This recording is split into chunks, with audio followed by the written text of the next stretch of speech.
Hello guys, welcome to my another blogs. আমি biker Shahin. আশা করি আপনারা সকলেই ভালো আছেন, আমিও ভালো আছি। ভিউয়ার্স, এখন আছি আমি হাতিরঝিলে। তো আজকে কথা বলতে যাচ্ছি আমার AFZ-S ভার্সন 2 বাইকটি নিয়ে। আমি এ পর্যন্ত 22,000 কিলো প্লাস রাইড করেছি। এই দীর্ঘ এক্সপিরিয়েন্সটা আপনারা যারা আজকে দেখছেন তাদের সাথে শেয়ার করব।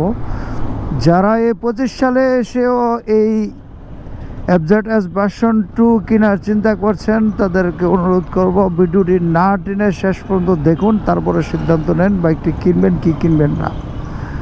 যাক ভিউয়ার্স, আমি AFZ-S ভার্সন 2 এর প্রথমে স্পেসিফিকেশান হালকা পাতলা বলি, কারণ এই বাইকটি হলো 149 সিসির বাইক এবং এটার পাওয়ার হলো 13 নিউটন মিটার 13 bhp 8000 RPM এবং টর্ক হলো 12.8 নিউটন মিটার 6000 RPM। তো এই সেগমেন্টের মধ্যে সবচেয়ে কম পাওয়ার বাইক হলো AFZ-S ভার্সন 2। তারপরও এই বাইকটি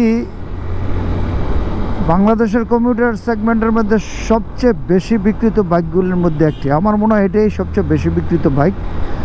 তো যাই, তারপরে এটা প্রথমত শুরু করি যে এই বাইকটি এখনও 15 সাল থেকে এটা প্রথম লঞ্চ হয়েছিল ভারতের বাজারে 14 সালে এবং বাংলাদেশে আর কিছুদিন পরে, দ্যাট মিনস মেবি 15 সালে লঞ্চ হয় AFZ-S ভার্সন 2 বাইকটি। প্রথম তো লঞ্চ হয়েছিল AFZ সিরিজের ভার্সন 1 বাইক। এখন ভার্সন মার্কেটে আছে 2, 3, ডিলাক্স এবং 4। তো এবং ফেজার একই বাইক, ফেজারের কিট আছে, এটাতে কিট নাই। এবং আরেকটি বাইক আছে AFZ-S যাই, এই বাইকগুলি এখনও টিকে থাকার কারণ AFZ-S ভার্সন 2 নিয়ে আমি যেহেতু অনেক কিলোমিটার রাইড করেছি, তাইলে আপনাদের সাথে শেয়ার করি। এই বাইকটি প্রথমত আপসাইড হ্যান্ডেলবার হওয়ার কারণে যথেষ্টই কমফোর্ট এবং সিট হোয়াইট সিট এবং পিলিয়ন সিটও যথেষ্ট হোয়াইট, যার কারণে পিলিয়নের কোনো কমপ্লেন নেই।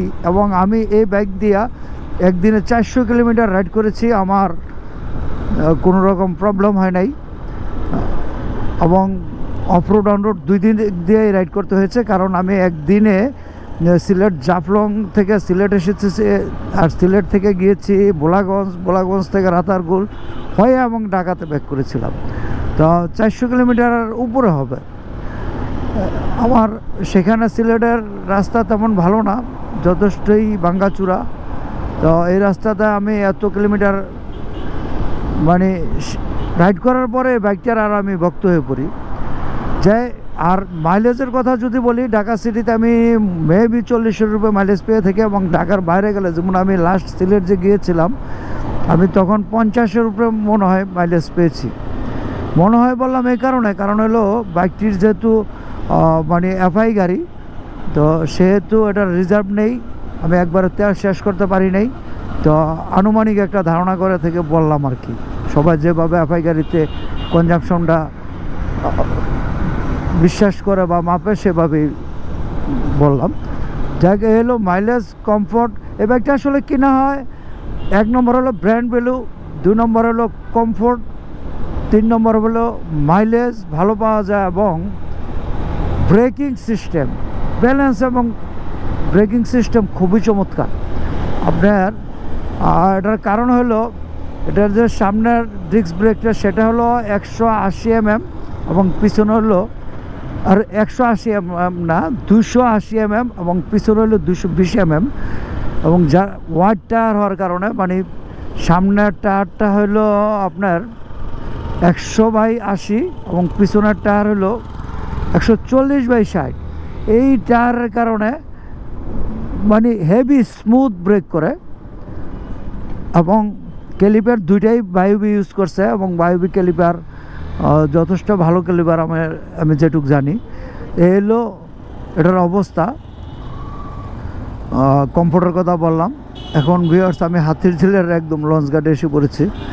যাক ভিউয়ার্স, বাইকটা নিয়েই আর একটু বলি তো আমি এই 26,000 কিলোমিটার আর 22,000 কিলোমিটারের মধ্যে মেনটেন্যান্স খরচ কীরকম করতে হয়েছে তা আপনাদের সাথে শেয়ার না করলে তো বুঝবেন না। প্রথমত হলো মেনটেন্যান্স খরচ যদি বলি, আমি 22,000 কিলোমিটারের মধ্যে আমার প্রথম চেঞ্জ করতে হয়েছে এটার বল রেসার, আর ব্রেক প্যাড 2বার করে চেঞ্জ করতে হয়েছে, আর ইঞ্জিন অয়েল তো আপনার চেঞ্জ করতে হবে যে কোনো বাইকেই।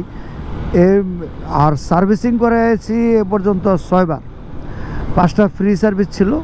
এবং আরেকটা কথা না বললেই নয়, ইয়ামাহার সার্ভিস সেন্টারে ওদের সার্ভিস কোয়ালিটি খুবই ভালো। এর আগে আমি আরও কয়েক রকমের বাইক ইউজ করেছি, তো ওদের সার্ভিস কোয়ালিটি এবং ইয়ামাহার সার্ভিস কোয়ালিটি অনেক অনেক ডেভেলপড। জানি না ওদের কী অবস্থা, তো ইয়ামাহার সার্ভিস নিয়ে আমি যথেষ্টই সন্তুষ্ট। আসলে আমি আমার দালালি করতেছি না অনেকে যদি, কারণ আমি এরকম রাইডার না যে আমার দালাল হিসেবে ওরা নিয়োগ করবে। তো বাস্তবিক অর্থেই আমার এক্সপিরিয়েন্স থেকে বললাম, আমি দীর্ঘ বছর যাবৎ বাইক ইউজ করি, অনেক ধরনের বাইক ইউজ করছি, অনেকের সার্ভিস সেন্টারে একবার দুইবার গিয়ে আমি যাইনি। এলো ইয়ামাহার অবস্থা। আর বাইক সম্বন্ধে বললাম, মেনটেন্যান্স মধ্যে আর এই মুহূর্তে চেইন স্পোকেটটা চেঞ্জ করতে হবে। চেইনের আমি সামনের স্পোকেটটা চেঞ্জ করেছি, এখন পুরোটা সেট চেঞ্জ করতে হবে। চেইন স্পোকেট অলরেডি ক্ষয় হয়ে গেছে। ঢাকা সিটিতে রাইড করলে আরও 4-5 হাজার হয়তো করা যাবে, কিন্তু মাঝে মাঝে লং ট্যুরে যাই। আর শীতের দিন খুব রিসেন্টলি লং ট্যুর করার ইচ্ছা আছে, বান্দরবনের দিক যাওয়ার ইচ্ছা আছে, যদি পার্টনার পাই যাব। তো সেই ক্ষেত্রে চেইন স্পোকেটটা চেঞ্জ করতে হবে। তো এটা নেগেটিভ সাইড বলি। এবার নেগেটিভ সাইডও কিন্তু প্রচুর। প্রথমত ব্যাকডেটেড এই মিটার কনসোল, এটাতে এই 24 সালেও লঞ্চ করলো। আমি বাইকটা নিয়েছিলাম 23 সালে, নতুন করে লঞ্চ করছে। এখন 24 সালে আরও কিছু কালার টালার দিয়ে লঞ্চ করছে। আসলে পুরান জিনিসে এখন অন্তত মিটার ইন্ডিকেটার দিতে পারতো, আর এই মিটারটাতে একটা ঘড়িও নেই। এটা কিন্তু একটা বিশাল সমস্যা। আসলে কোথাও রাইড করতে মানে যাইতে হলে ঘড়িটা দেখতে হয়, কারণ মোবাইলে ঘড়ি থাকলে তো আর রাইডিং অবস্থায় ঘড়ি বের করে করে দেখা যায় না।